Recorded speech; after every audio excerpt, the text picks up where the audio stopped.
So here today, we're going to zoom out 60 years and compare gold, silver, and the S&P 500 and just talk about it. Yeah. And spoiler alert, they're not competing assets. They do different things. Yeah, they do. Yeah. So let's step out, look at the big picture, and we can look at a long-term chart of S&P 500 versus gold and silver. Let's start with just reality. Over this time period, the S&P has turned earnings and cash flow into real wealth. It's compounded thousands. S&P diversified tax efficient, big winner with cash flow. I mean, it's not magic. Owning 500 businesses, reinvesting the profits, growing revenues, innovation, and surviving cycles. It's incredibly impressive how well the S&P's done over time. It is the durable asset. And so let's take a look at what you're actually buying. If you had S&P 500, you're buying companies with earnings and cash flow. With gold and silver, when you buy the commodity, there's different arguments. There's scarcity, there's sentiment, there's insurance. There are reasons why people own it that make sense, but they're different than the S&P 500. Yeah, I would agree with that. When you're buying the S&P, you're really buying productivity. People are working, companies are scaling, profits are growing. I mean, you're buying measurable things, I think is the way I like to think about it.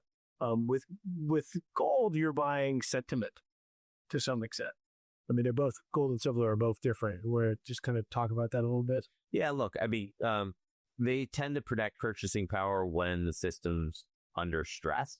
You're always going to have a narrative when they're doing well. Right now, the narrative seems to be, debasement, geopolitical risk, concern about fiat currencies, and they're doing particularly well. If we look at crises in the past, that's when, precious metals have earned their keep.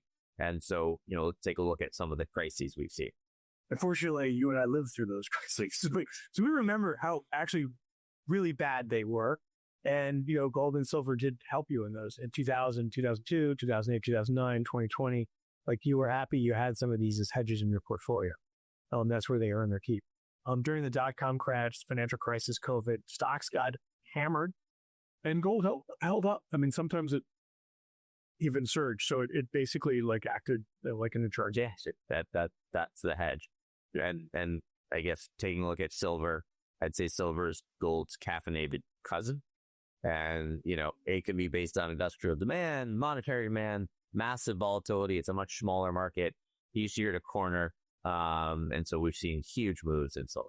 Yeah, I mean, silver's a little trickier for me, but I mean, it can spike during inflation and collapse just as quickly as it spikes. And so it makes it sort of a tactical, a little bit more tactical, I think, in portfolios and less of a core holding that I think then you can make the case for gold that a lot of people have made successfully. But obviously diversification is key, right?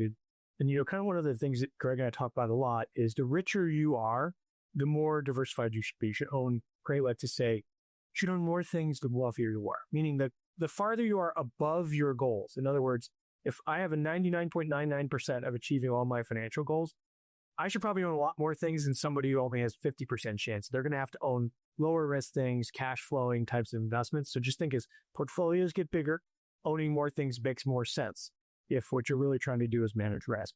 Then I think the key point is we don't, chase narratives. We're trying to build portfolios that make sense. And so when clients call now, when gold and silver are going up and say, should I own gold and silver?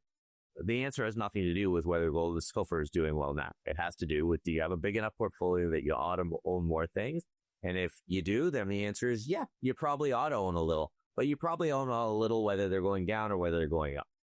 Yeah, I think that's important. And I think second is when you're talking about, the current narratives, and we get a lot, clients call us up about the debasement trade all the time.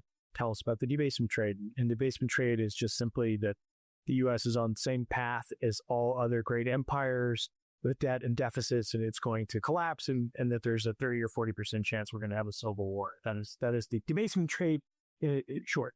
The counter to the debasement trade is we have deflation. Yeah. I mean, this tech all works, and we live in nirvana, and the GDP per capita goes from 88,000 to 200,000 in the next 10 or 15 years, and the average American is working 3 days a week and has a much higher standard of living and this deficit, and we're in abundance. then these things don't work. Yeah, so that would be the demonstration. Or as we always say, or maybe they do work. And, you look at Bitcoin now, which is an environment where it could be doing great in a debasement trade, and it's not. Yeah. And maybe in deflation, gold maybe does well. So it kind of gets back to the whole idea we say, which is this is why you own more. It's okay to say, I don't know, and own a few things. And the reality is nobody knows. And what we're trying to do is make really smart long-term decisions. I advise our clients to do things that are sensible and not speculative, and to really just demonstrate that there's been a lot of thought in each one of these decisions. And so our advice to you, Mr. and Mrs. Client, or to anyone who's not our client or anyone who would like to be our client, is give us a call. We'd be happy to talk about it. It's okay to own some of these things in the portfolios in a reasonable amounts. Narratives change, and having hedges in your portfolio makes sense. Yeah, we'd love to talk to you about this. If you want any help building a portfolio that actually fits your life and objectives, please reach out to us at the Alliance team. We'd love to talk. Yes, and please on YouTube, like and subscribe to Align. Thank you.